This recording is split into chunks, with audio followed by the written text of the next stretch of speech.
Bonjour à tous, plutôt bonsoir, nous sommes lundi 26 août, il est 18h30. Merci encore pour les nombreux commentaires, les nombreuses vues et partages pour la vidéo de la semaine dernière qui a fait, je crois, dans les 7500 vues en 3 jours, ce qui est pas mal, là. Pas mal du tout pour un mois d'août en plus. Bien, on va parler un tout petit peu d'actualité, même beaucoup plus, mais quelques petites boutades. J'entends Macron à midi qui nous dit j'espère pour les Brésiliens qu'ils auront un président qui se comporte à la hauteur. Nous dit Emmanuel Macron. Bien. Eh bien, nous aussi en France, nous aspirons à avoir un président qui puisse résoudre les problèmes des Français plutôt que d'aller chaque fois se mêler des affaires des autres pays qui veulent garder une certaine souveraineté. Bien. Un truc fantastique, nous avons appris que nous allions envoyer ou donner de l'argent pour des canadaires pour aller arroser l'Amazonie. Alors, il y a quelques jours, j'avais, dans une de mes vidéos, indiqué que nous n'avions pas suffisamment d'argent pour acheter de nouveaux avions, ni pour entretenir notre flotte de canadaires très vétustes qui devrait être réformée. Il est vrai que nous sommes souvent incapables de stopper certains incendies, faute de moyens, malheureusement. Et par un superbe effet d'annonce, Macron nous dit que nous allons aller nous occuper des incendies à l'autre bout de la planète. Bon, eh bien écoutez, il a de l'argent, qui en fait, autant que je me souvienne, combien ça coûtait le G7 ? 36 millions et demi. Et pour le plan pour les urgences, il en faut 70, je crois, 70, 75. Donc comme quoi, vous voyez, déjà 36 millions pour 3-4 jours à se baffrer et à raconter des salades. Bon, on va y revenir sur l'épisode Bolsonaro et compagnie. Je fais une toute petite aparté pour Métropole de Lyon, puisque je m'intéresse aux élections municipales et aux élections de métropole. Alors, je ne savais pas, mais je parle toujours un petit peu des subventions. Alors, pour une fois, ce n'est pas de l'argent qui est parti au Maghreb, comme la dernière fois. La métropole subventionne des hôtels. Le conseil métropolitain avait accordé des subventions sur 2018 à 4 établissements hôteliers lyonnais pour un montant de 136 000 € afin de participer à l'amélioration de leur décoration et aménagement. Mais dans ces conditions, pourquoi d'autres acteurs économiques comme des restaurants, taxis, bars, nightclubs n'auraient-ils pas droit à des aides ? On sait l'importance du tourisme dans l'économie de la métropole de Lyon, mais de là à distribuer des subventions à certains hôtels apparaît quand même une pratique constituant des avantages concurrentiels injustes et attaquables. Injustes par rapport aux hôtels qui, eux, n'ont rien eu. Ce sont des pratiques que les contribuables n'ont pas à cautionner. Ne serait-il pas opportun, dans le cadre des élections de 2020, de préciser strictement les compétences de la métropole en la matière ? Statut, chiffre d'affaires des organismes éligibles, donc que tout soit chiffré, prévu, et voilà, quoi. Enfin bon. De l'hôtel, je parle d'un appartement à Paris. Et oui, parce que, figurez-vous, que la ville de Lyon paye très très cher un loyer pour entretenir un appartement à Paris. Oui. Après Michel Noir, Raymond Barre, Gérard Collomb, M. Kimfeld, le nouveau président de la métropole, a continué à payer, a poursuit le bail de l'appartement de 270 mètres carrés. Et il semblerait qu'il y ait une petite polémique, car cet appartement est utilisé par le candidat Emmanuel Macron. Il semblerait qu'une rencontre secrète ait eu lieu à l'époque de la préparation des présidentielles entre Macron et Juppé, entre les 2 tours de l'élection présidentielle, dans les bureaux de Gérard Collomb. Donc les bureaux payés par les contribuables lyonnais. Donc les moyens de la métropole de Lyon étaient utilisés pour la campagne de M. Macron, l'appartement de Paris. les bureaux de Gérard Collomb auraient illégalement, et bien entendu, été utilisés par les équipes du candidat Macron avant que ceux-ci ne disposent d'un local de campagne en propre. M.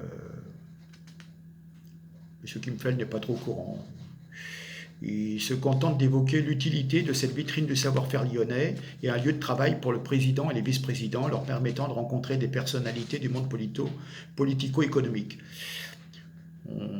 Pour Collomb, on a toujours expliqué que cette délégation parisienne est hautement stratégique et que de grosses avancées pour l'agglomération y ont été actées. C'est-à-dire qu'on doit faire des gueuletons et puis on invite des patrons, etc., des collègues de la politique, peut-être pour récupérer certaines choses. Mais bon, ces bureaux sont quand même rive gauche, côté de Solferino.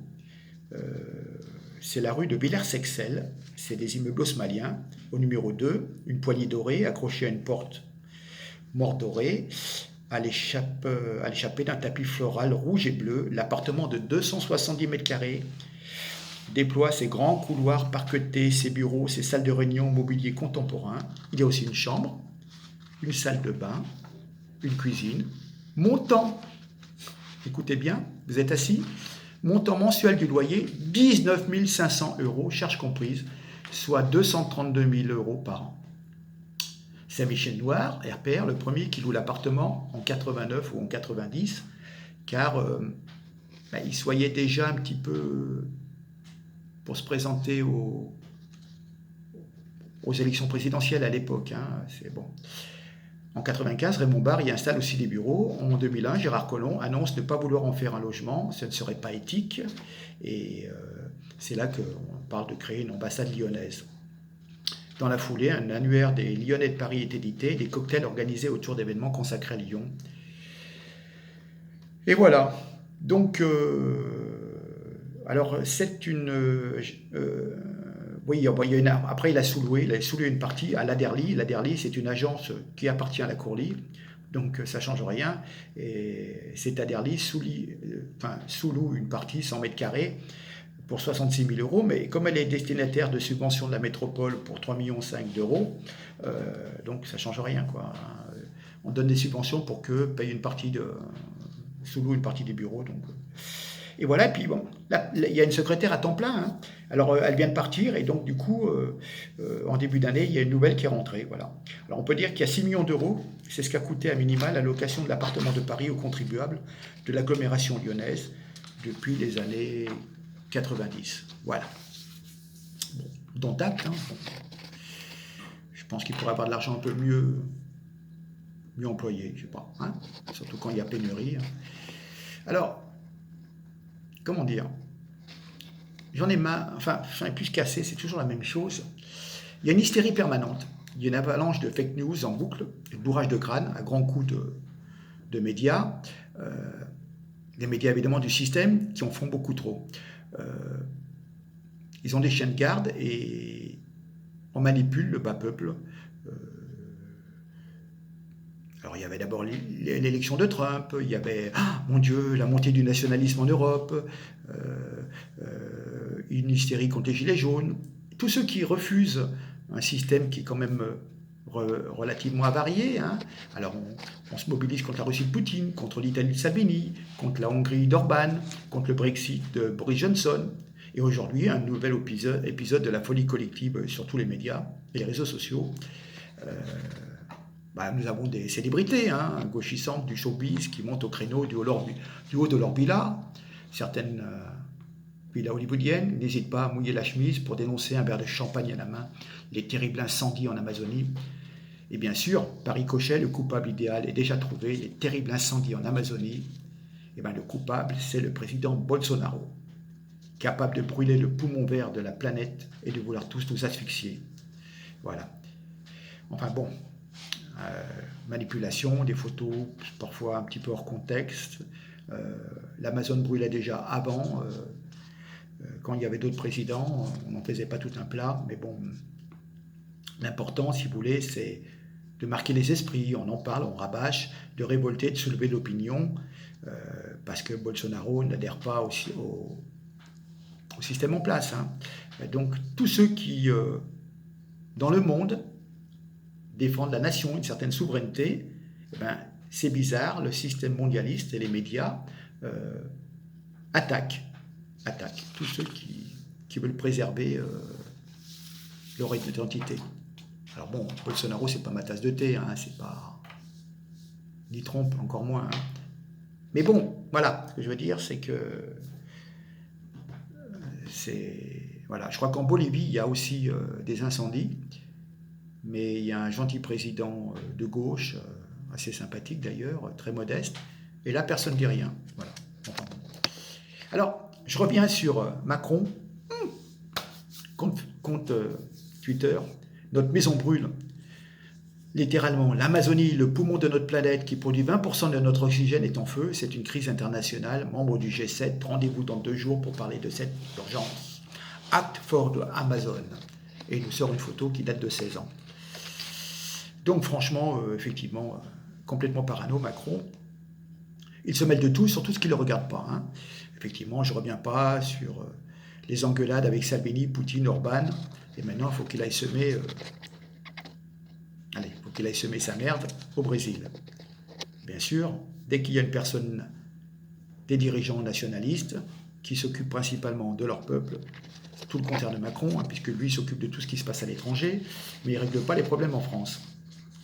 Par contre, c'est bizarre, Macron, généralement, n'a aucun problème avec les dictatures, souvent des dictatures islamiques, comme l'Arabie Saoudite, avec qui nous collaborons, à qui nous fournissons des armes, un soutien certainement logistique dans sa guerre contre le Yémen, contre le massacre au Yémen, mais ça ne le gêne pas, vous voyez.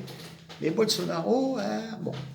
Enfin, c'est quand même un candidat du Parti social-démocrate qui a été élu président du Brésil le 1er janvier 2019 avec 55% des voix.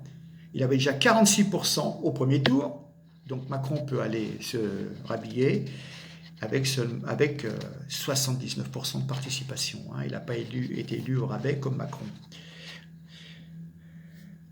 Alors, comment vous expliquer ? C'est nous qui sommes coupables de la déforestation et des incendies qui ravagent chaque année l'Amazonie. Il y a une exportation de bois exotique qui s'appelle l'IP, qui est un bois particulièrement résistant et recherché pour la fabrication de parquets, de tables, de chaises, de meubles de jardin vers les États-Unis et l'Europe. Il y a du trafic illégal, et donc ça implique la déforestation de l'Amazonie. Une ONG recense 37 compagnies américaines, mais aussi des entreprises françaises, portugaises, belges et néerlandaises, comme principaux clients des exportateurs brésiliens qui vendent ce bois à $2500 la stère, je sais plus, à l'exportation. Donc il y a quand même, il est cher le bois, hein, voilà. Et donc c'est un truc qui est complètement fou, c'est que Macron est mal passé pour faire la leçon à qui que ce soit, parce que le CETA et encore plus le Mercosur, pour lequel il est d'accord, risquent d'être des facteurs de pollution supplémentaires, et ce sont donc des incitations à créer une agriculture intensive dans les États d'Amérique, donc du Brésil. Plus on leur demandera du soja, et ben, plus on fera venir des bœufs aux hormones de croissance et aux antibiotiques du Brésil, plus on fera venir des poulets du Brésil, plus les Brésiliens vont couper des arbres pour y faire des prairies et faire pousser le colza, etc., etc. Le colza, le soja. Voilà, donc nous créons la demande, donc eux s'adaptent à cette demande, et donc ils déboisent pour faire des cultures et répondre à la demande des Européens. Donc cessons nous-mêmes notre demande, et au contraire, n'allons pas nous amuser à faire un traité de marché libre. Enfin bon, voilà. Enfin, pendant qu'on parle du Brésil, on ne parle pas de ce qui se passe en France. Enfin bon, la maison brûle, mais pas en Amazonie, hein, c'est plutôt en France. Hein. Enfin bon, pendant ce temps-là, chaque semaine, on vous emmène 40 migrants, 150. Voilà, c'est la légalisation des navires passeurs de migrants. Voilà. Enfin bon, les Brésiliens ont bien rigolé. Hein. Bon, je sais qu'il y a eu des échanges par rapport à Madame Macron, etc. Alors,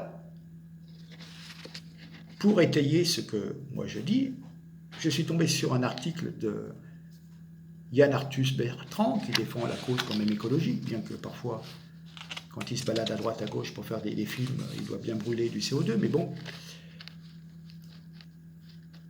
Et il nous disait dans un article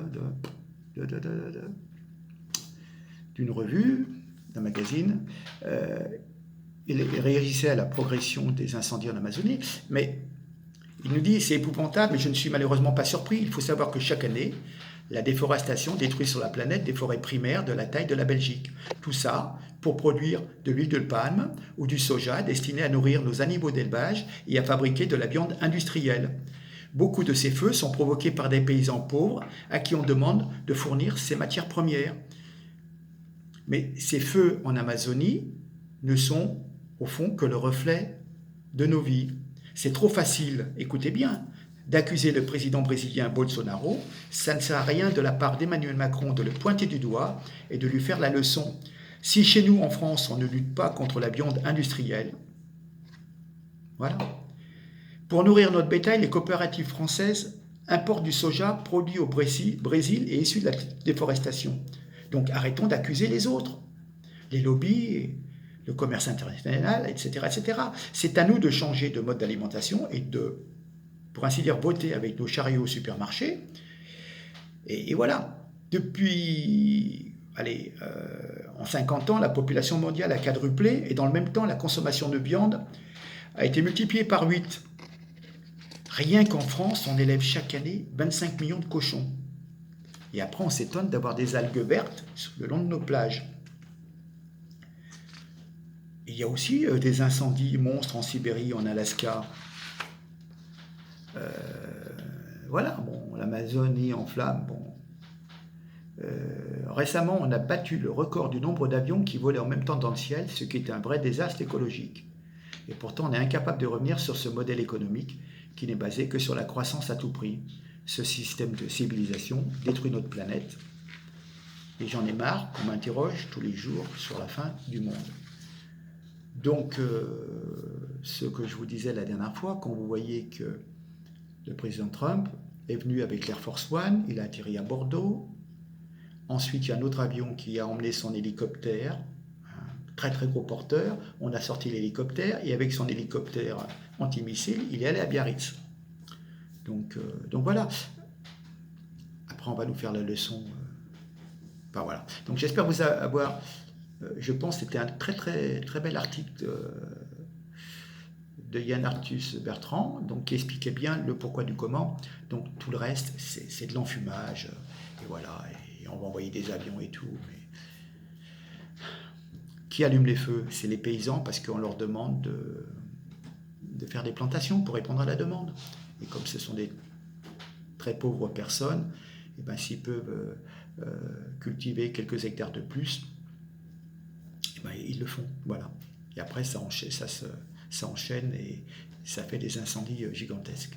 Voilà ce que je tenais à vous dire sur ce sujet d'actualité, si ça peut vous avoir un petit peu éclairé. Et comme d'habitude, c'est du pipeau. Voilà. Je vous laisse. En ce qui me concerne, eh ben, je continue en ce qui concerne la liste électorale pour la métropole de Lyon. On a de bons retours. J'ai créé une page Facebook. Je vous mettrai le lien si cela intéresse les habitants des 59 communes de la métropole de Lyon. Voilà. Merci en tous les cas pour l'intérêt que vous avez témoigné à mes vidéos et à celle-ci. Merci de me recevoir chez vous. Et je vous dis à très bientôt pour de nouvelles aventures et de nouvelles bêtises de Macron, évidemment. Allez, merci beaucoup. Et n'oubliez pas, partagez s'il vous plaît. Merci. Au revoir.